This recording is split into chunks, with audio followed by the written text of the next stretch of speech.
Chobar denso e cremoso da Cameo, Italian hot chocolate.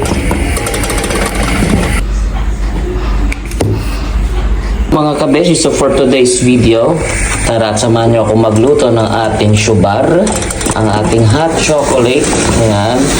So dalawa lamang ang ating ingredients mga kabeshi, ang ating Cameo chobar denso e cremoso. Po yung ating latte fresco, ang ating fresh milk. So ayan, painitin ng milk and then maglagay na isang chobar denso cremoso. And then, i-mix nyo lang ng i-mix until mag-creamy ang ating hot chocolate. Ayan. So, gumawa na rin kayo mga kabeshi ng ating hot chocolate. Napakasarap inumin, lalo na ngayong malamig ang ating panahon dito sa Italia. So, ciao! Buona giornata a tutti! Kaya mga kabeshi, ready na ang ating hot chocolate.